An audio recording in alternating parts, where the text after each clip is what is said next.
రాజమండ్రిలోని Anand regency హోటల్ను seize చేసే ప్రయత్నాలను కార్మికులు అడ్డుకున్నారు. దీంతో హోటల్ వద్ద గురువారం ఉదయం తీవ్ర ఉద్రిక్తత నెలకొంది. పోలీసులు రంగప్రవేశం చేసి సర్ది చెప్పడానికి ప్రయత్నించారు. ఈ సందర్భంగా హోటల్ సీఈఓ పీవీఆర్ మూర్తి మాట్లాడుతూ కోర్టు ఆర్డర్ ప్రకారం హోటల్ అన్ని స్వాధీనం చేసుకోమని ఉంది తప్ప సీజ్ చేయాలని లేదని పోలీసులను తప్పుదోవ పట్టిస్తున్నారని అన్నారు. 150 కోట్ల ఆస్తిని 25 కోట్లకు విక్రయించాలని చూస్తే ఊరుకునేది లేదని శుక్రవారం కోర్టు తీర్పు వెలువడించినందున అంతవరకు ఆగాలని హోటల్ సీఈఓ పీవీఆర్ మూర్తి డిమాండ్ చేశారు.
ఆనంద్ రీజెన్సీ తరఫున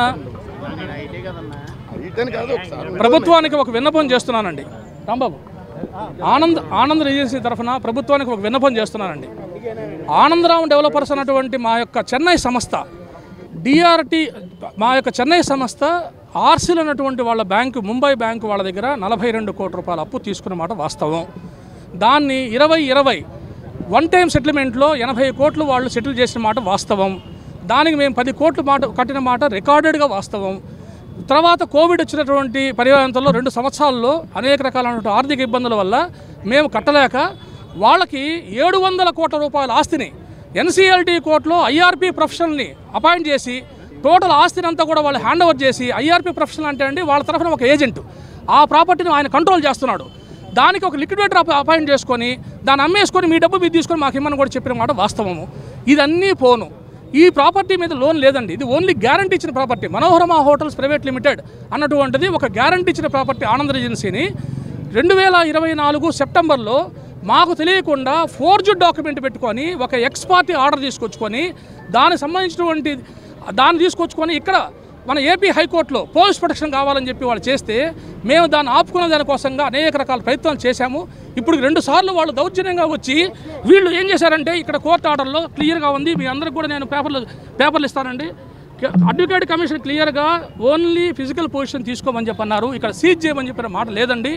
కానీ వీళ్ళు ఏం చేస్తున్నారంటే దౌర్జన్యంగా వచ్చి ఎంప్లాయీస్ అందరూ బయట పంపించేసేసి హోటల్ మొత్తం సీజ్ చేసేసి దీన్ని ఈ టెండర్లో ఆ ఆర్సీఎల్ శ్రీనివాస్ అన్నటువంటి దుర్మార్గుడు అందరినీ కూడా పక్కన పెట్టేసి ఎంప్లాయీస్ కడుపు కొట్టి మేనేజ్మెంట్ కడుపు కొట్టి 150 కోట్ల రూపాయల ఆస్తిని 25 కోట్లకు అమ్మేస్తానేనని చెప్పేసి నా దగ్గర పార్టీ ఉన్నాడని మాతోనే ఛాలెంజ్ చేశాడండి.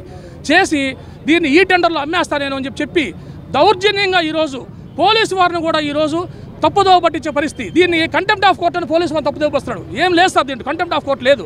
2 సార్లు పొజిషన్ ఇచ్చేసామండి. ఇప్పుడు కూడా 22 దాకా టైం ఉందని చెప్తున్నప్పుడు కూడా రేపు ఉదయాన్నే మాకు డిఆర్టీ కోర్టులో రేపు ఉదయాన్నే 8వ తేదీ అండి 8/8/2025 రేపు ఉదయాన్నే డిఆర్టీ కోర్టు ఏ కోర్టు అయితే ఆర్డర్ ఇచ్చిందో ఆ కోర్టులోనే ఈ యొక్క రిసీవర్ని అపాయింట్ చేస్తున్నారు. ఎందుకు? కార్మికుల యొక్క సంక్షేమ దృష్ట్యా వాళ్ళకి రావాల్సిన డబ్బులు వాళ్ళకి రావాల్సిన పిఎఫ్ అన్నీ వచ్చేదానికి అప్పుడు దాకా ఒక రిసీవర్ని అపాయింట్ చేస్తారని ఆల్రెడీ చేస్తారండి.